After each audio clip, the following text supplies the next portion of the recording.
नमस्कार, यो हो न्यूज 24 टेलिभिजन प्राइम टाइम न्यूजमा स्वागत छ। असार 29 गते प्रधानमन्त्री नियुक्त भएका शेरबहादुर देउवालाई बल्ल विदेश भ्रमणको साइत जुरेको छ।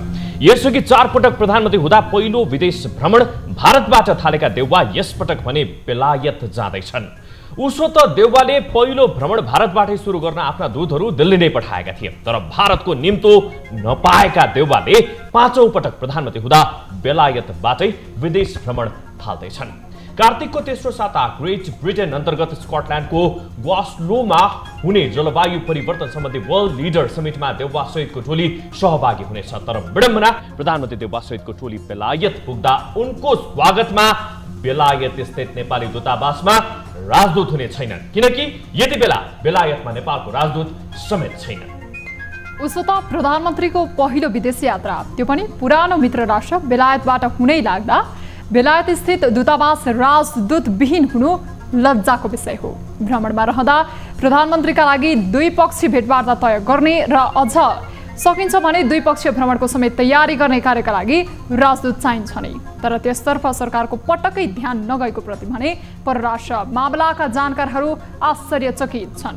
बेलायत जस्तो नेपालको पुरानो मित्र राष्ट्रमा प्रधानमन्त्रीकै भ्रमण हुँदा द्विपक्षीय भ्रमण गराउन सकिँदैन भने प्रधानमन्त्रीको भ्रमणको के अर्थ? अब प्राइम टाइम न्यूजका हेडलाइन्स। प्रधानमन्त्री शेरबहादुर देउवाको पहिलो विदेश भ्रमण बेलायतबाट हुने, जलवायु परिवर्तन सम्बन्धी सम्मेलनमा भाग लिन कार्तिक तेस्रो साता प्रस्थान गर्ने, लिडर समिटमा सहभागी हुने प्रतिनिधिमण्डल गठन गर्ने। एमाले स्थानीय तहको अधिवेशनबाट निर्वाचित हुने पदाधिकारी र सदस्यको संख्या टुङ्ग्यायो। माओवादी केन्द्र पनि राष्ट्रिय सम्मेलनको तयारीमा।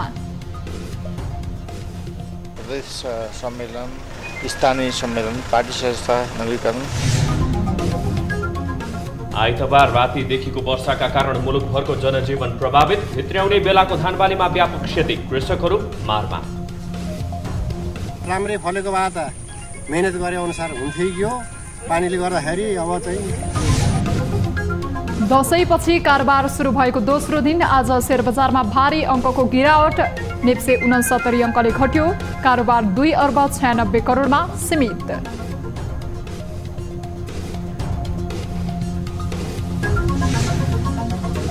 र साफ फाइनलमा पुगेर इतिहास बनाएको फुटबल टोली स्वदेश फर्कियो, समर्थकहरूद्वारा विमानस्थलमा भव्य स्वागत, खेलाडीहरूलाई सरकारले 5-5 लाख दिने।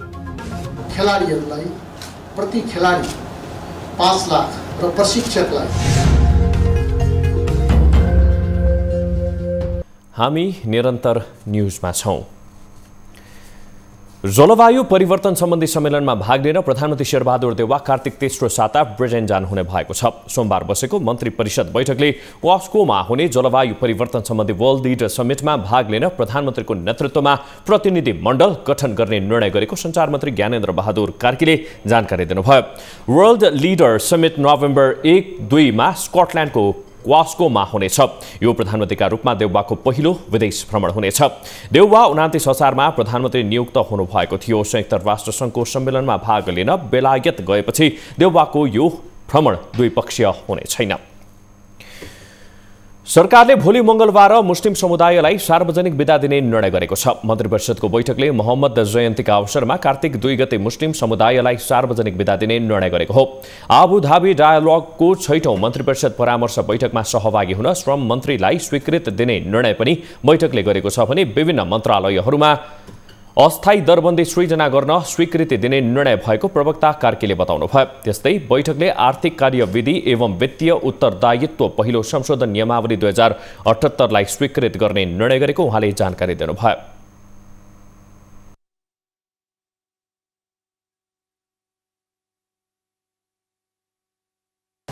ग्लासगोमा आयोजना हुने जलवायु परिवर्तन सम्बन्धी वर्ल्ड लिडर समिटमा सहभागी हुने प्रतिनिधिमण्डल गठन गर्ने, आर्थिक कार्यविधि तथा वित्तीय उत्तरदायित्व पहिलो संशोधन नियमावली 2078 लाई स्वीकृत गर्ने।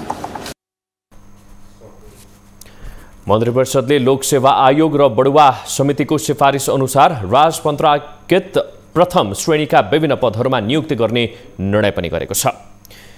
गृहमन्त्री बालकृष्ण खाँडले संविधानको पालना र रक्षा गर्दै कांग्रेस अघि बढ्ने बताउनु भएको छ। सोमबार भैरवमा आयोजित कार्यक्रममा बोल्दै खाँडले संविधानको पालना गर्ने कांग्रेसको मात्रै दायित्व नभई सरकारको पनि भएको बताउनु भयो। उहाँले सरकारको पहिलो दायित्व संविधानको रक्षा, विधिको पालना गर्ने र जनताको जीवधनको रक्षा गर्ने भएको समेत बताउनु भयो। उहाँले फरक प्रसङ्गमा कांग्रेसलाई सुदृढ र समृद्ध बनाउनु पर्नेमा समेत जोड दिनुभयो। एमाले अध्यक्ष केपी ओली नेतृत्वको सरकार आफ्नै पार्टीको आन्तरिक कलहले 5 वर्षीय कार्यकाल पूरा गर्न नसकेको बताउँदै मन्त्री खाँडले सबै दलहरूको आग्रहमा कांग्रेस सभापति शेरबहादुर देउवा प्रधानमन्त्री बनेको समेत बताउनु भयो।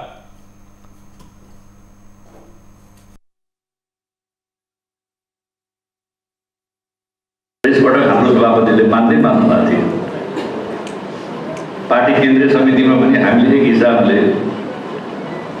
अब अहिलेको निकास निकाल्नको लागि सभापति अग्रसर भइदिनुहोस् भनेर हामीले आग्रह गरेका हो।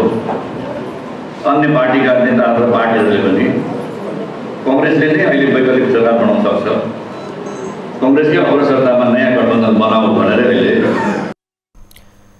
नेपाली कांग्रेसको क्रियाशील सदस्यता बढेर झण्डै 10 लाखको हाराहारीमा पुगेको बताउँदै खाँडले नेपालको राष्ट्रिय राजनीतिमा सबैभन्दा बढी सदस्य भएको पार्टी कांग्रेस भएको र अबको सरकार पनि नेपाली कांग्रेसकै नेतृत्वमा आउने दावी गर्नुभयो।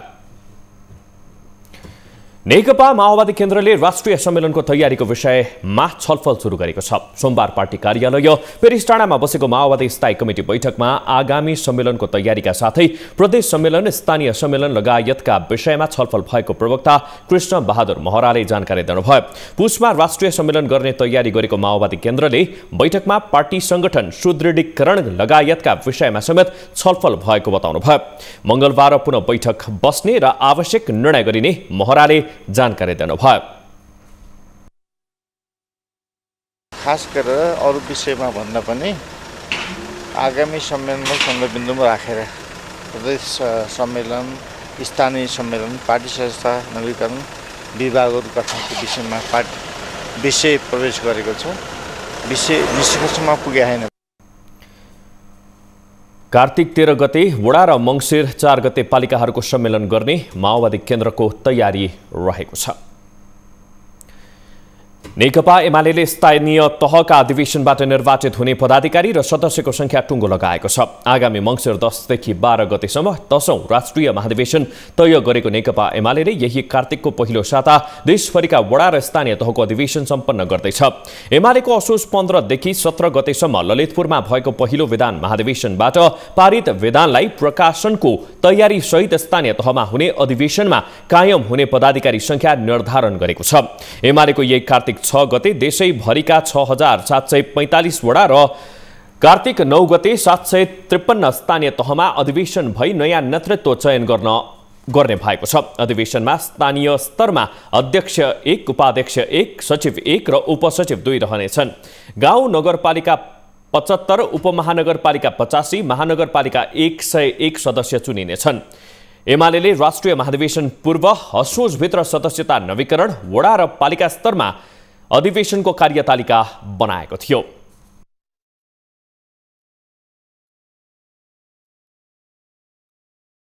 हामी निरन्तर न्यूजमा छौं। भनिन्छ राजनीतिमा कुनै पनि कुरा असम्भव हुँदैन। अझ यो भनाइ नेपाली राजनीतिमा त बढी नै लागू हुन्छ। स्वार्थ मिल्दा कम्युनिस्ट पार्टीहरू कांग्रेससँग कुममा कुम मिलाउँछन् भने कांग्रेस पनि कम्युनिस्ट पार्टीसँग चुनावी तालमेल र सत्ता गठबन्धन गर्न पछि पर्दैन। उसो त सरकार बनाउन र गिराउन जुन कुनै दलले जो कोहीसँग सम्झौता गरिदिन सक्छ। यहाँ अहिले प्रदेश नम्बर 1 मा यस्तै दृश्य देखिँदैछ, जहाँ मुख्यमन्त्री फेरिएको 2 महिना पुग्न नपाउँदै नयाँ मुख्यमन्त्री बनाउने अभियान सुरु भइसकेको छ। एक रिपोर्ट। गत भदौ 10 गते प्रदेश नम्बर 1 को मुख्यमन्त्रीमा नियुक्त भएका भीम आचार्यको पद 2 महिना नपुग्दै संकटमा परेको छ। सत्तारूढ दल नेकपा एमाले विभाजन भएर नेकपा एकीकृत समाजवादी पार्टी बनेसँगै मुख्यमन्त्री आचार्यको पद पनि जोखिममा परेको हो। दशैं सकिएसँगै नयाँ सरकार बनाउनका लागि दौडधुप बढेको छ। मुख्यमन्त्री आचार्यले 1 कार्तिक 5 गते प्रदेशको अधिवेशन आह्वान गरेका छन्, जहाँ उनले विश्वासको मत लिनेछन्। मुख्यमन्त्री आचार्यले राजीनामा दिने वा विश्वासको मत लिने भने प्रश्न पारिसकेपछि नयाँ सरकार गठनको प्रक्रिया सुरु हुने नेपाली कांग्रेसको भनाइ छ। राजीनामा दिनु या विश्वासको मतका लागि फेस गर्नुहुन्छ त्यो भने अझै टुङ्गो पुगिसकेको छैन। त्यसकारणले गर्दाखेरि पनि सरकारको गठन प्रक्रिया चाहिँ विश्वासको मतको प्रक्रिया टुङ्गेपछि नै त्यो हुने कुरा हो। त्यसकारण त्योभन्दा पहिले नै अहिले चाहिँ विश्वासको मत चाहिँ पुग्न दिने कि नदिने भन्ने कुरामा चाहिँ हाम्रो छलफल जारी छ। केन्द्रमा भएको सहमति अनुसार नै प्रदेश नम्बर 1 मा एकीकृत समाजवादी पार्टीले प्रदेश सरकारको नेतृत्व गर्नेछ। सत्ता गठबन्धनमा रहेको एकीकृत समाजवादीले प्रदेश नम्बर 1 मा नयाँ सरकार बनाउने तयारीमा जुटिसकेको छ। औपचारिक रूपमा निर्णय भइसकेको छ। मलाई चाहिँ प्रदेश नम्बर 1 को मुख्यमन्त्रीको रूपमा अगाडि सार्ने भन्ने गठबन्धनमा रहेका दलहरूको शीर्ष नेतृत्व बसेर निर्णय भइसकेको छ। सरकारको नेतृत्व कसले गर्ने भन्ने विषयमा औपचारिक रूपमा सहमति जुटिसकेको छ, तर उनीहरू बीचमा मन्त्रालयको बाँडफाँड भने अझै टुङ्गिएको छैन। मन्त्रालय बाँडफाँडमा पनि त्यस्तो हामीले प्रारम्भिक छलफल मात्रै गरेका छौँ। अब सरकार बन्ने कुरा एउटा सुनिश्चित भइसकेको छ। अब हामीले मुख्यमन्त्रीले विश्वासको मत प्राप्त नगरिसके पछाडि प्रदेश प्रमुखले नयाँ सरकार गठनको प्रक्रियाको निम्ति चाहिँ आह्वान गरिसक्नु भइसके पछाडि हामी मन्त्री परिषद तत्काललाई कस्तो बनाउने, कुन कुन दलबाट कसरी सहभागिता गराउने भन्ने बारेमा हामी निष्कर्षमा पुग्छौँ। प्रदेश नम्बर 1 मा नेकपा एमालेका शेरधन राई मुख्यमन्त्री थिए। पार्टी विभाजनसँगै उनी अल्पमतमा पर्ने स्थिति आएपछि राजीनामा दिएर एमालेले भीम आचार्यलाई मुख्यमन्त्री बनाएको थियो। प्रदेश 1 मा कुल 93 जना सांसद रहेका छन्, जस अनुसार वर्तमान सरकारले निरन्तरता पाउने वा नयाँ सरकार गठन गर्नका लागि 47 मत आवश्यक पर्दछ। तर अहिले प्रदेश नम्बर 1 मा एमालेका 41, कांग्रेसका 21, माओवादी केन्द्रका 15, एकीकृत समाजवादी पार्टीका 16, जनता समाजवादी पार्टीका 3, राष्ट्रिय प्रजातन्त्र पार्टीको 1 र संयुक्त लोकतान्त्रिक राष्ट्रिय मञ्चको 1 जना सांसद छन्। यो अङ्कगणितलाई हेर्दा प्रदेश नम्बर 1 मा केन्द्रको सत्ता गठबन्धन र अहिले प्रदेशसभाको विपक्षी गठबन्धनको पल्ला भारी हुने पक्का छ। न्यूज 24 टेलिभिजनका लागि टिभी जर्नलिस्ट सरोज बस्यालको रिपोर्ट। आजबाट बागमती प्रदेशमा चल्ने सार्वजनिक यातायातको भाडा 28% सम्म वृद्धि भएको छ। काठमाडौँ उपत्यकामा 28 र उपत्यका बाहिर 23% भाडा वृद्धि भएको हो। करिब 3 महिना अगाडि केन्द्र सरकारले अन्तर प्रदेशको भाडा 28% नै वृद्धि गरेको थियो। आजबाट बागमती प्रदेशभर सञ्चालन हुने सार्वजनिक यातायातको भाडा वृद्धि भएको हो। बागमती प्रदेश सरकारले दशैं अगाडि नै भाडा वृद्धि गर्ने निर्णय गरेको थियो। दशैंको बेला गाउँ जानेहरूलाई समस्यामा पर्ने भन्दै दशैंपछि मात्रै नयाँ भाडा दर लागू भएको हो। पहिले 20 रुपैयाँ भाडा भएको दूरीमा अब 25 रुपैयाँ भाडा तोकिएको छ। नयाँ भाडा दर अनुसार अब 95 किलोमिटरको भाडा 18 रुपैयाँ तोकिएको छ। 0 देखि 10 किलोमिटरको 23, 15 किलोमिटरको 27 र 20 किलोमिटरको 30 रुपैयाँ र 20 किलोमिटर भन्दा माथि 35 रुपैयाँ भाडा तोकिएको छ। डिलक्स सुविधा प्रदान गर्ने सार्वजनिक यात्रुवाहक सवारीले नयाँ भाडा दरमा 20% थपेर भाडा लिन पाउनेछन्। 2063 सालदेखि सार्वजनिक यातायातको भाडा दर वृद्धि नभएको भन्दै यातायात व्यवसायीले आन्दोलन गरेका थिए। 63 सालमा प्रति लिटर 73 रुपैयाँ पेट्रोलको मूल्य हुँदा तोकिएको भाडा पेट्रोल प्रति लिटर 110 रुपैयाँ हुँदा मात्रै बागमती प्रदेशको भाडा वृद्धि भएको छ। यातायात व्यवसायीले भने 70% भाडा वृद्धि गर्न माग गरेका थिए। बागमती प्रदेश सरकारले काठमाडौँ उपत्यकामा करिब 28% र उपत्यका बाहिर 23% भाडा वृद्धि गरेको छ। आइतबार रातिदेखिको वर्षाका कारण मुलुकभरको जनजीवन प्रभावित भएको छ। मनसुन बाहिरिँदै गर्दा भएको अत्याधिक वर्षाले सुदूरपश्चिम लगायत कर्णाली, गण्डकी र अन्य प्रदेशका केही क्षेत्रमा थन्काउने बेला काटेको धान खेतमै डुबाएको छ। 1-2 दिनमै धान भित्र्याउने बेलामा वर्षाले धानबाली नष्ट गरेपछि किसानहरू वर्ष दिनसम्म के खाने भन्ने चिन्तामा डुबेका छन्। एक रिपोर्ट। दशैं सकिएसँगै सुदूरपश्चिम लगायत विभिन्न प्रदेशका अधिकांश किसानहरू धानबाली भित्र्याउने चटारोमा थिए। तर आइतबार रातिको वर्षाले काटेर खेतमा सुकाउन राखेको धान खेतमै डुबाइदियो। यस वर्ष समयमा पानी परेका कारण गत वर्षको तुलनामा उत्पादन निकै राम्रो थियो। तर विडम्बना पाकिसकेको धान भित्र्याउन नसक्दा अब वर्षभरि कसरी हातमुख जोड्ने धान कृषकहरू चिन्तामा छन्। 10 कट्ठा होगे रोपेको अब राम्रै फलेको भए त मेहनत गरे अनुसार हुन्थ्यो कि हो। पानीले गर्दाखेरि अब चाहिँ पानीले क्षतिपुत्री बनाइदियो। अब परिवार धेरै छन्, के गरेर पाल्ने हो, मलाई साह्रै चिन्ता छ। यता अन्नको भण्डारको रूपमा चिनिएको बर्दियामा 2 दिनदेखि लगातार परेको पानीले करिब 35,200 हेक्टर क्षेत्रफलमा लगाइएको धानबारीमा क्षति पुगेको छ। हिजोको पानीले गर्दा हिजो धान काट्ने बित्तिकै पानी आयो धेरै जोरले। त्यो पानीले हाम्रो त्यो धान सबै नुकसान हुँदैछ। कल से सब पानी गिरा है, सब सर गवा है। कहाँ से हमारे बाल बच्चा जी आवा जी, कैसे का हुई है, कोई आज तक देखे भी यहाँ ना आवा है। और कर्जा पानी लाए के इधर उधर लगावा गया है भी उसको। पश्चिम नवलपरासीमा धान खेतीको पकेट क्षेत्र रामग्राम, सुनुवल, पाली नन्दन, सरावल, बर्दघाट क्षेत्रमा पनि काटेको धान खेतमै डुबेपछि किसानहरू निकै चिन्तित छन्। पानीले डुबो, खाने के हो, वर्ष दिन लगा खेती हो, अब सार्ने कि खेतलाई लगाएर सकिन्न, आफ्नो उपाय छैन, अब के हो गर्ने।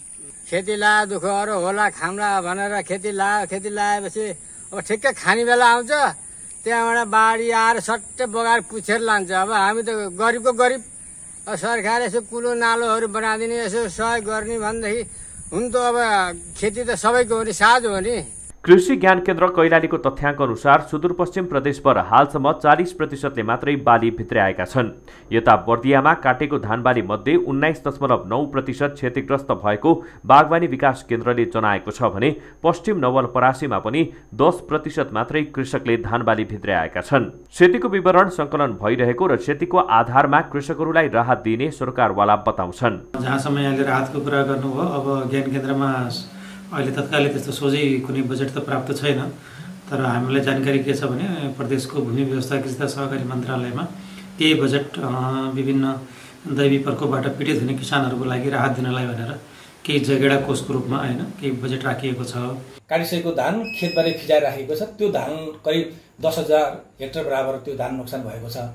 यसरी जोड्दाखेरि 35,200 हेक्टरमा यो वर्षाले त्यो हावाहुरीले गर्दाखेरि धान बाली क्षति भएको छ। अब त्यसमा चाहिँ अब पछि पैसाको मूल्याङ्कन गर्दा कति हेक्टर उत्पादन त्यो अधिक गरिएको छैन, तर अहिले तत्काल हेर्ने हो भने 35,200 हेक्टरमा धान बालीलाई यो वर्षाले क्षति गरेको छ। काटेको धान पानीमा डुब्यो भने 2-3 दिनमा टुसा उम्रिन्छ र खान नमिल्ने हुन्छ। गत वर्षको भन्दा यस वर्ष तुलनात्मक रूपमा धान खेती सप्रेको भन्दै हर्षित बनेका कृषक अन्तिम समयमा भित्र्याउन नपाउँदा निकै चिन्तित छन्। सरकारले पीडित कृषकहरूलाई उचित राहत दिन जरुरी छ। न्यूज 24 टेलिभिजनका लागि टिभी जर्नलिस्टहरू कैलालीबाट अर्जुन बोहरा, बर्दियाबाट ज्योति पन्थी र पश्चिम नवलपरासीबाट नारायण सुवेदीको रिपोर्ट। केही दिनदेखि रोकिएको मनसुन पुनः मुलुकभर सक्रिय रहेको छ। बंगालको खाडी र मध्य भारतमा रहेको न्यूनचापीय प्रणालीहरू तथा पश्चिमी वायु प्रणालीको संयुक्त प्रभावका कारण हाल देशको अधिकांश भूभागमा सामान्य बदलिरहेको मौसम पूर्वानुमान महाशाखाले जनाएको छ। अहिले विशेष गरी मौसमी विश्लेषणको कुरा गर्नुपर्दा बंगालको खाडीमा जुन उत्तरतिर सर्दै गएको छ, एउटा मध्य भारतमा पनि एउटा बंगालको खाडी र मध्य भारतमा एउटा न्यूनचापी प्रणाली विकसित भइरहेको अवस्था छ। अनि त्यसका साथै पश्चिमी वायु प्रणालीको पनि असर चाहिँ देशमा परिरहेको कारण यो दुवैको मिश्रित प्रभावको कारण चाहिँ अहिले वर्षा भइरहेको देशभरि वर्षा भइरहेको अवस्था छ। सुदूरपश्चिम कर्णाली, लुम्बिनी र गण्डकी प्रदेशका केही स्थानहरू र बाँकी प्रदेशका 1-2 स्थानहरूमा मेघगर्जन र चट्याङ सहित हल्कादेखि मध्यम वर्षा भइरहेको महाशाखाले जनाएको छ। साथै संयुक्त प्रभावका कारण अझै केही दिन मनसुन सक्रिय रहने विभागको भनाइ छ। देशभरि नै यसै प्रभाव पार्ने जस्तो देखिएको छ। वर्षाको लागि भारी वर्षा पनि हुने सम्भावना छ कतै कतै होइन। आजको हकमा सुदूरपश्चिम प्रदेश, कर्णाली, गण्डकी र लुम्बिनी प्रदेशको धेरै स्थानमा अनि प्रदेश 1-2 र बागमती प्रदेशको केही स्थानहरूमा हल्कादेखि मध्यम वर्षा हुन सक्ने सम्भावना छ भने हिमाली उच्च पहाडी र हिमाली भूभागको केही स्थानहरूमा चाहिँ हिमपात पनि हुने सम्भावना छ। हाल देशको अधिकांश भूभागमा सामान्य बदलिरहेको मौसम पूर्वानुमान महाशाखाले जनाएको छ। हिमाली तथा उच्च पहाडी क्षेत्रका केही स्थानहरूमा हिमपातको समेत सम्भावना रहेको छ। नेपालमा सोमबार थप 591 जनामा कोरोना भाइरसको संक्रमण पुष्टि भएको छ। देशभर गरिएको 7,654 PCR परीक्षणको क्रममा 523 जना र 2043 एन्टिजेन परीक्षणको क्रममा 68 जनामा कोरोना संक्रमण पुष्टि भएको स्वास्थ्य मन्त्रालयले जनाएको छ। यो सँगै नेपालमा कोरोना संक्रमितको कुल संख्या 8,98,990 पुगेको छ। त्यस्तै कोरोनाका कारण थप 9 जनाको मृत्यु भएको छ। हालसम्म नेपालमा 11,293 जनाले कोरोनाका कारण ज्यान गुमाएका छन्। त्यस्तै थप 937 संक्रमित कोरोना मुक्त हुँदा हालसम्म नेपालमा 7,82,393 जना संक्रमण मुक्त भएका छन्। हाल 11,874 सक्रिय संक्रमित आइसोलेसनमा र 229 जना क्वारेन्टिनमा रहेको स्वास्थ्य मन्त्रालयले जानकारी दिएको छ। न्युजहरू अझै बाँकी नै छन्। अब समय हो लाइफबोय हात धुने ब्रेकको।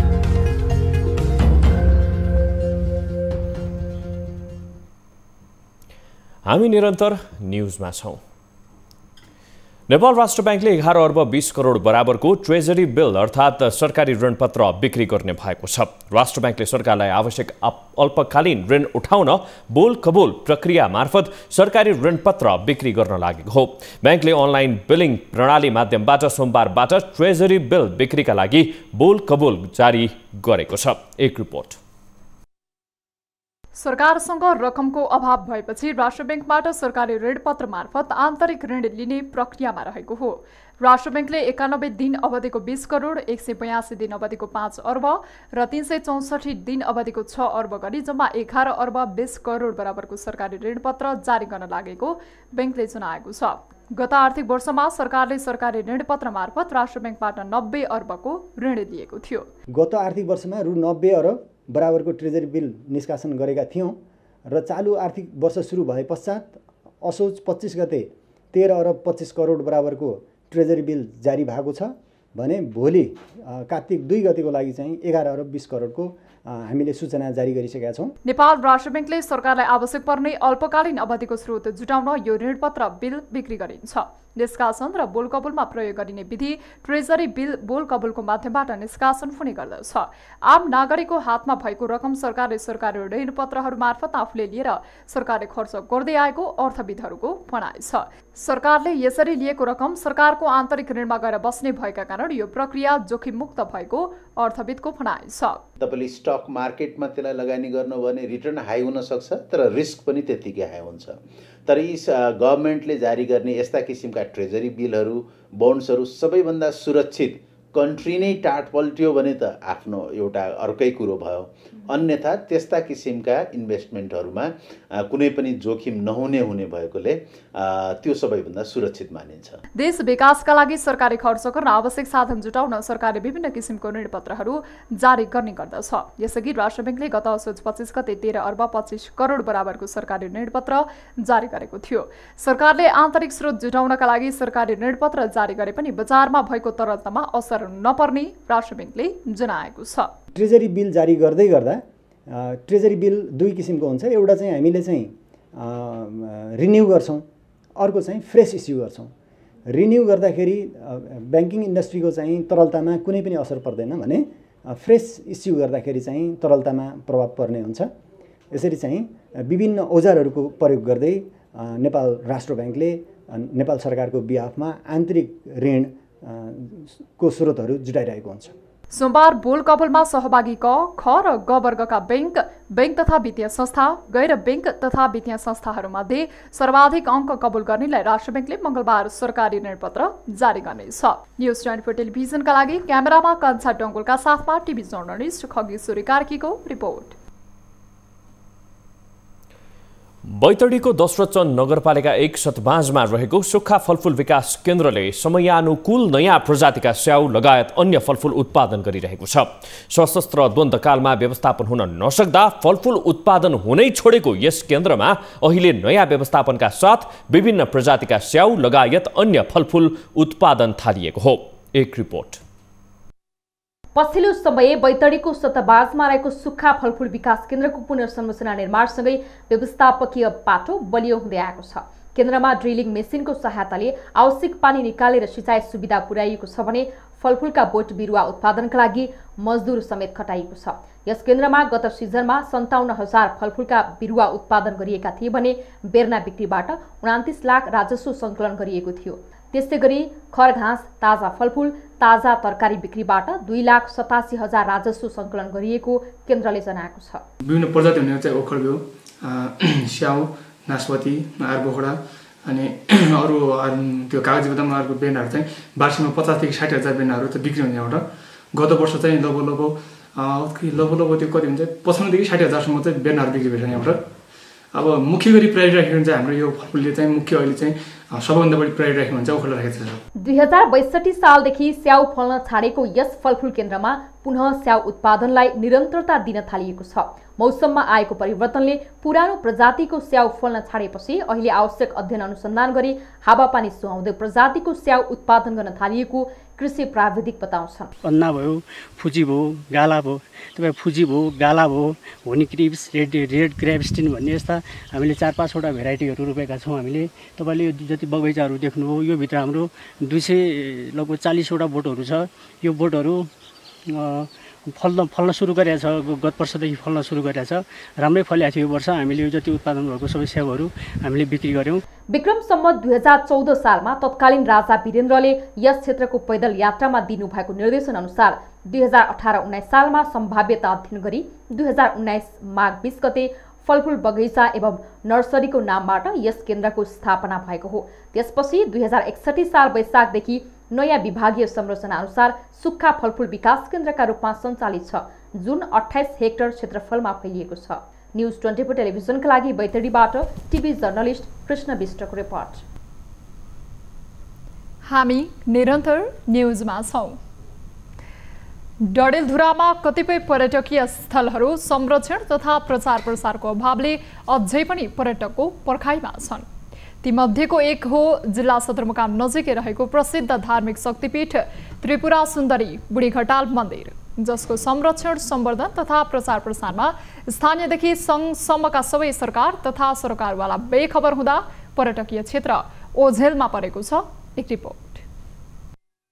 डडेलधुराको अमरगढी नगरपालिका 2 मा रहेको प्रसिद्ध धार्मिक शक्तिपीठ त्रिपुरा सुन्दरी बुढी घडाल मन्दिर प्रचार प्रसारको अभावमा ओझेलमा परेको छ। शुद्ध मनले चिताएको पुर्याउने शक्तिपीठका रूपमा प्रख्यात त्रिपुरा सुन्दरी भक्तजनहरूको आस्थाको केन्द्र समेत हो। हामी चाहिँ आज बुढी घटाल घुम्ने भनेर आएको। यो ठाउँ चाहिँ एकदम राम्रो छ घुम्नको लागि अनि मेडिटेसनको लागि चाहिँ सबैभन्दा राम्रो बेस्ट प्लेस छ। एकचोटि मतलब सबैले एकचोटि आउनै पर्ने जस्तो लाग्यो मलाई त। त्रिपुरा सुन्दरी मन्दिरबाट बगेर आउने खोला र महाभारत पर्वत श्रेणीबाट बगेर आउने डोटी खोलाको दोभानमा गोबीघाट छ। खोलाको बीचमा रहेको एउटा ढुङ्गामा गाईको खुट्टाको छाप रहेको छ। गोबीघाट क्षेत्रमा 12 महिना जमिनमुनिबाट तातो पानी आइरहन्छ, जहाँ एउटा सानो कुण्ड पनि छ। त्यही कुण्ड तलाउको पानी त्रिपुरा सुन्दरी मन्दिरमा लगेर पूजाआजा गर्ने गरिन्छ। यस क्षेत्रमा स्नान गरे पुण्य कमाइने जनविश्वास रहँदै आएको छ। गाउँघाटको गोरीघाटमा स्नान गर्ने विधि भएको हुनाले ग्रहण लागेको बेलामा बहुत 200-300 ब्राह्मण 200-300 आइमाईहरूले यहाँ स्नान डडेलधुरादेखि चिलोडा ढाँटरसम्मका मानिसहरू आएर यहाँ स्नान गर्ने देखेका हौँ। विशेष गरी गोबीघाटमा माघे संक्रान्तिको दिन र सूर्य ग्रहण तथा चन्द्र ग्रहण लागेपछि त्यस क्षेत्रका स्थानीयले स्नान गर्ने गर्दछन्। यो धार्मिक पर्यटकको निकै बढी सम्भाव्यता बोकेको क्षेत्र भए पनि नजिकको तीर्थ हेला भने जस्तै अहिले स्थानीय सरकारले समेत यस क्षेत्रको अवहेलना गरेको अमरगढी 3 का स्थानीयको गुनासो छ। विकासका पूर्वाधार निर्माण गरी डडेलधुराको एउटा रमणीय धार्मिक स्थलको रूपमा यसलाई विकास गर्न सकेको खण्डमा यसले नेपाल सरकारको पर्यटन नीति तथा स्थानीय क्षेत्रको आर्थिक सामाजिक विकासलाई पनि टेवा पुग्नेछ। यता त्रिपुरा सुन्दरी अर्थात् बुढी घटाल मन्दिरको प्रचार प्रसार गर्न र त्यसको संरक्षण गर्नका लागि आवश्यक बजेट विनियोजन गरेको जनप्रतिनिधिहरूको दाबी छ। शान्तिपूर्ण विकास त गरिएको छ, पूर्वाधारहरू बनाइएका छन् र यसलाई एउटा प्रचार प्रसार गरेर हामीले आगामी दिनहरूमा पम्पलेटिङ गरेर र यसलाई ठुल्ठुलो ब्यानरहरू बनाएर यसमा हामीले लगभग अब हाम्रो त्यहाँ बुढेटाल जाने सडक पनि पिच भइरहेछ। त्यसमा त्यसलाई अब हामीले ठाउँ ठाउँमा बोर्ड लगाएर होर्डिङ बोर्डहरू पनि लगाउने प्रयास गरिरहेको छौँ र आगामी दिनमा हामीले त्यहाँनिर एउटा पुलको पनि व्यवस्था गरेर त्यो बाटो निर्माण गर्ने पनि व्यवस्था गरिरहेको छौँ। महाभारत लेक क्षेत्रमा पर्ने भएका कारण यो क्षेत्र अध्ययन अनुसन्धान गर्नेहरूका लागि पनि उपयुक्त छ। स्थानीय सरकारले त्रिपुरा सुन्दरी तथा गोबीघाटको संरक्षण गरेर प्रचार प्रसार गर्न सके यस क्षेत्रमा धार्मिक पर्यटन विकासमा ठूलो टेवा पुग्ने देखिन्छ। न्युज 24 टेलिभिजनका लागि डडेलधुराबाट टिभी जर्नलिस्ट उत्तर विष्टको रिपोर्ट। अब बिजनेस न्युज।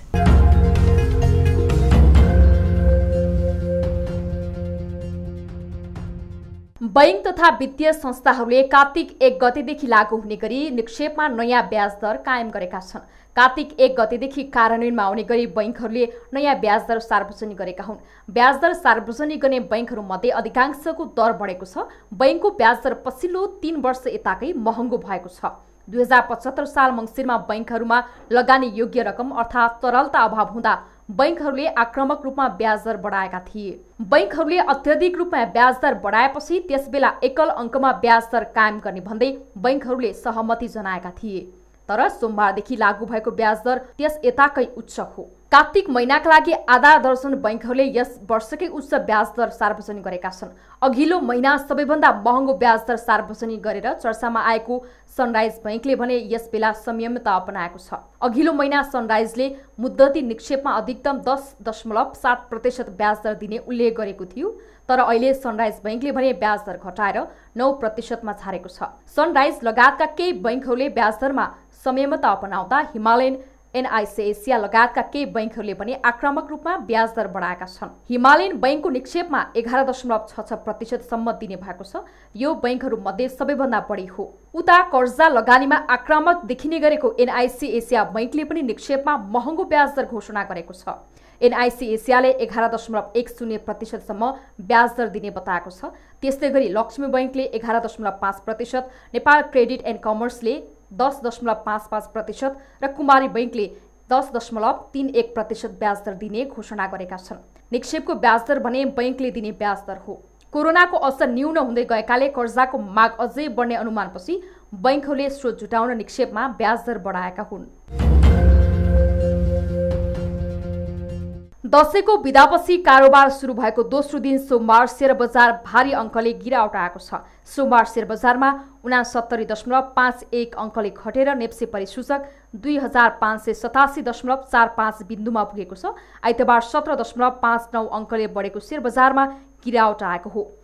सोमबार 87,76,337 किता शेयर कारोबारबाट 2,96,68,79,791 रुपियाँमा कारोबार भएको छ। शेयर बजार घटे पनि आइतबारको तुलनामा सोमबार कारोबार रकम भने बढेको छ। आइतबार 1,49,73,75,371 रुपियाँमा कारोबार भएको थियो। सोमबार कारोबारमा आएका 13 वटा समूहको परिसूचक मध्ये व्यापार समूहको परिसूचक 18 अङ्कले बढेको छ भने बाँकी सबै घटेका छन्। त्यसमध्ये निर्जीवन बीमा समूहको परिसूचक सर्वाधिक 427 अङ्कले घटेको छ। त्यसै गरी बैंकिङ समूहको परिसूचक 38 अङ्कले, विकास बैंक समूहको परिसूचक 166 अङ्कले, हाइड्रो पावर समूहको परिसूचक 102 अङ्कले, वित्तीय समूहको परिसूचक 97 अङ्कले घटेको छ। त्यसै गरी उत्पादन तथा प्रशोधन समूहको परिसूचक 176 अङ्कले, अन्य समूहको परिसूचक 33 अङ्कले, लघुवित्त समूहको परिसूचक 97 अङ्कले, जीवन बीमा समूहको परिसूचक 358 अङ्कले र लगानी समूहको परिसूचक 2 अङ्कले घटेको छ।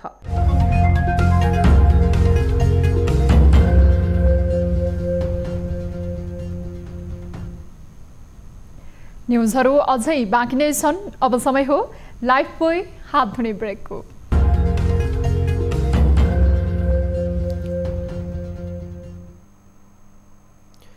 हामी निरन्तर न्युजमा छौं। अब स्पोर्ट्स न्युज।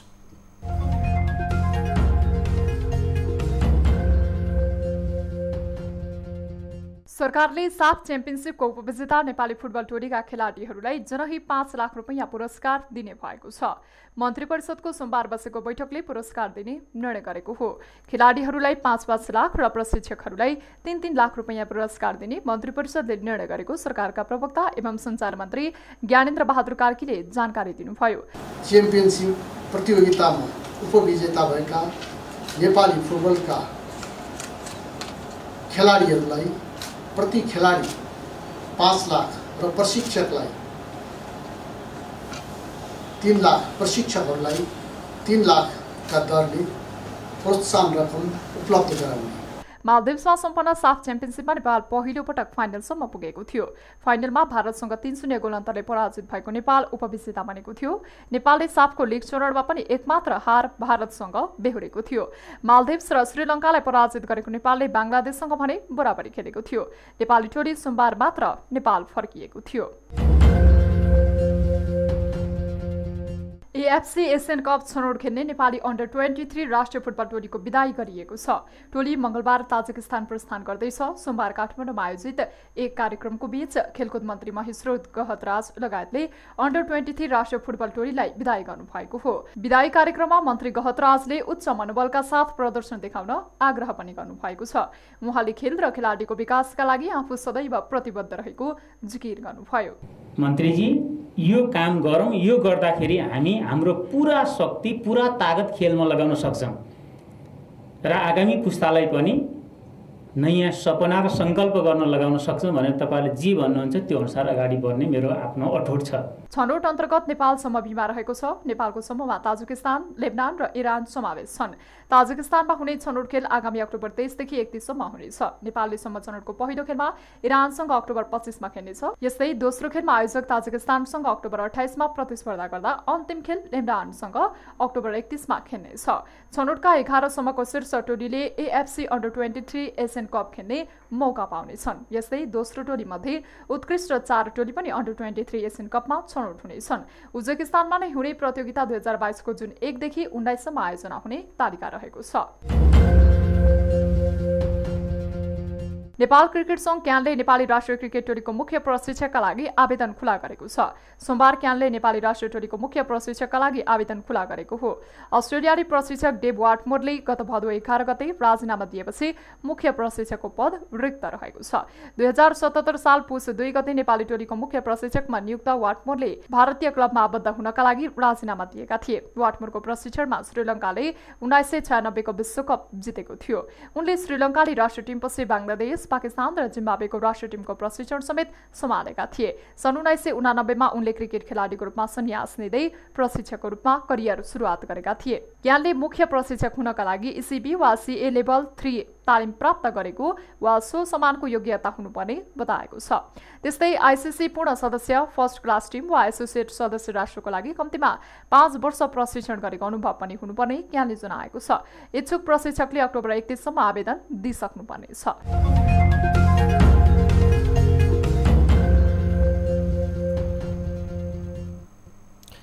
साफ च्याम्पियनशिप फुटबलमा पहिलो पटक फाइनल पुगेर इतिहास रचेको नेपाली फुटबल टिम स्वदेश फर्किएको छ। सोमबार बिहान नेपाल आएको टिमलाई भव्य स्वागतसहित सम्मान गरिएको थियो।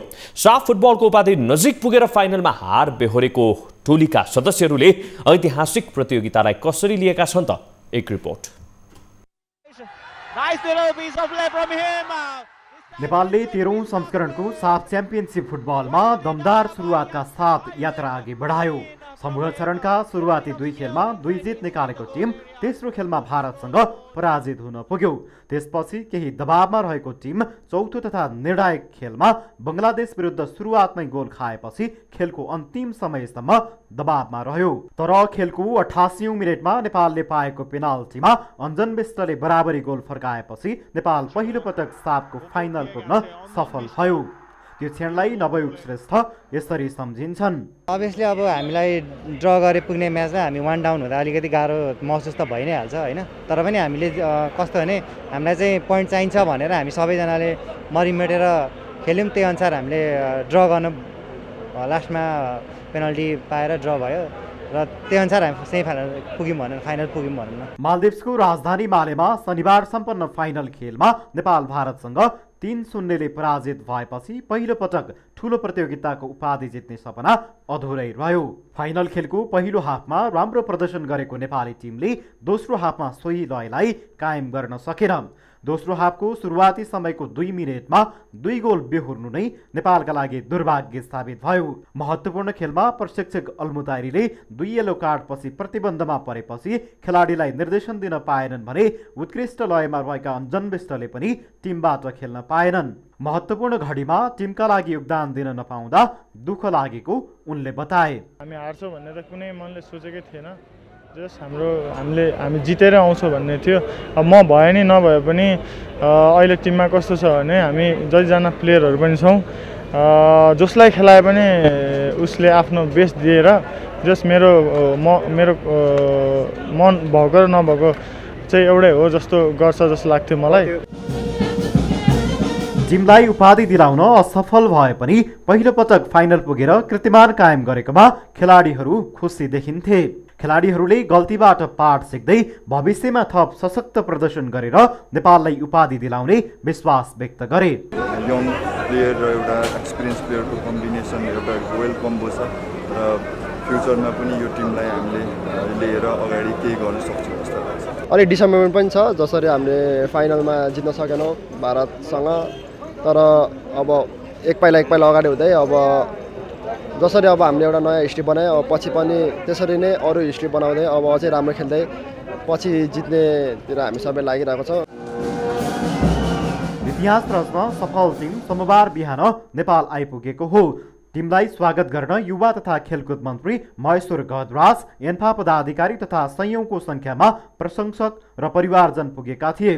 करिब 1 महिना बढी बाहिर रहेको टिमलाई स्वागत गर्न त्रिभुवन विमानस्थलमा छोरासहित पुगेको तेज तामाङको परिवारले धेरैलाई भावुक बनायो। टिमलाई स्वागत गर्न विमानस्थल पुगेका मन्त्री गहतराजले खेलाडीहरूको उच्च प्रदर्शनको प्रशंसा गर्दै फुटबलको विकासका लागि मन्त्रालयबाट सक्दो पहल गर्ने बताए।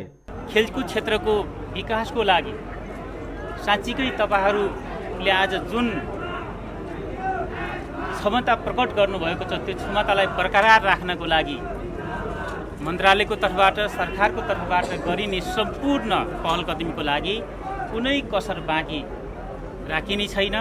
सन् 1993 देखि सुरु भएको साफ च्याम्पियनसिपमा नेपाल 28 वर्षपछि पहिलो पटक फाइनल पुगेको हो। साफ च्याम्पियनसिपमा उपविजेता बनेको नेपालले 25,000 अमेरिकी डलर प्राप्त गरेको छ। न्युज 24 टेलिभिजनका लागि क्यामेरामा विनोद बजगाईका साथ TV journalist Upendra psycho report. हामी निरन्तर न्युजमा छौं। अब वेदर अपडेट।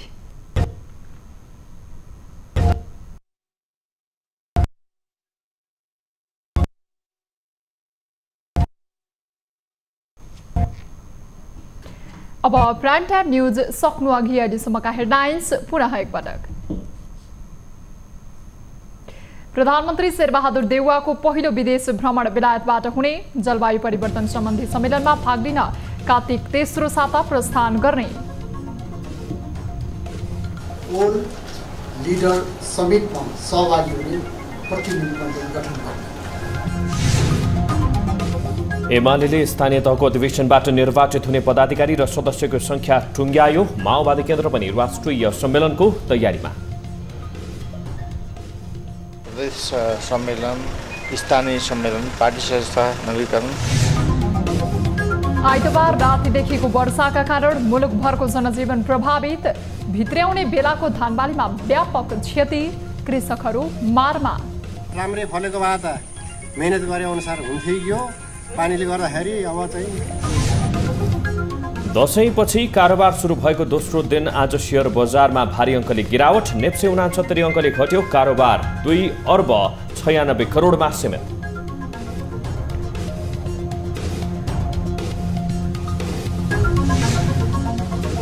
र साफ फाइनलमा पुगेर इतिहास बनाएको फुटबल टोली स्वदेश फर्कियो। समर्थकहरूद्वारा विमानस्थलमा भव्य स्वागत। खेलाडीहरूलाई सरकारले 5-5 लाख दिने। खेलाडीहरूलाई प्रति खेलाडी 5 लाख र प्रशिक्षकलाई।